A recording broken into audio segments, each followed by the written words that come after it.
Renewing Your Mind by Dr. Neil T. Anderson. Session 3, Overcoming Anger. Lesson 2, A Humble Walk with God. Read Micah 6, verse 6 through 8 for this lesson.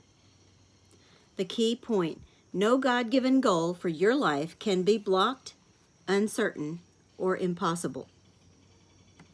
The process of walking by faith can be illustrated by a game of golf. Suppose a child hits the ball 75 yards but is 15 degrees off center of the fairway. Because of the short distance, the ball will probably land in the fairway. When the child is 12, he hits the ball 200 yards but again is 15 degrees off. Now the ball is probably in the rough. When the child becomes an adult and hits the ball 300 yards, a 15-degree error could land the ball out of bounds. If what we believe is 15 degrees off from the Word of God, there may be negative consequences when we are young. However, there will be consequences if we continue on that course through midlife. We end up playing out of the rough or being penalized for being out of bounds. The midlife crisis is a plan led astray. There are near and far consequences for everything we have chosen to believe. As our culture drifts further away from its Judeo-Christian roots, the consequences of what our young people believe are showing up before they reach adulthood. We don't have to wait until life falls apart to find out whether or not our walk is true. Our emotional response to what we think and believe reveals whether we are on the right path. Remember that our emotions are predominantly a product of our thought life. Conscious or subconsciously, we have certain ideas or goals in our minds for how we should live and what must happen in order for us to be happy, satisfied, or successful. Often our sense of worth is tied to these goals. If you found out your supervisor was blocking your goal of being promoted, you would probably feel angry. If the promotion was uncertain, you would probably feel anxious every time you thought about it. If you thought your goal for a promotion was impossible, you might feel depressed. We will be on an emotional roller coaster if we believe our identity and sense of worth are dependent on other people and life circumstances.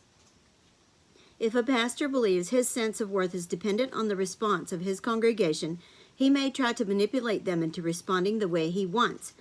But every member of the congregation can block that goal.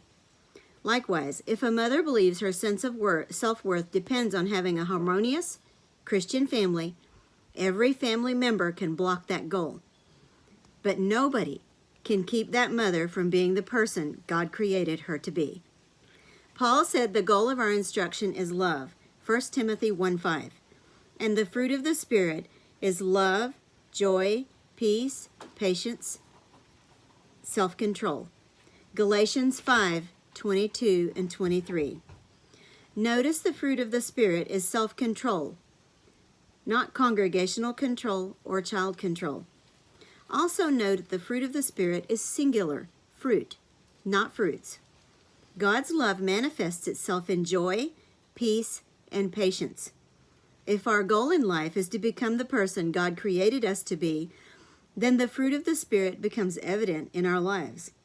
Regardless of the circumstances, we experience joy instead of depression, peace instead of anxiety, and patience instead of anger. Nobody and nothing can stop us from being sanctified but ourselves. Question 1 for this lesson: why should we consider the long-term consequences of what we choose to believe? What do anger, anxiety, and depression reveal? What is fundamentally wrong with people who try to control others or manipulate circumstances in order to meet their goals? Question 4. What is keeping you from being the person God created you to be? Is that your goal? Question 5. What plans do you have right now that others can block? How can you change that?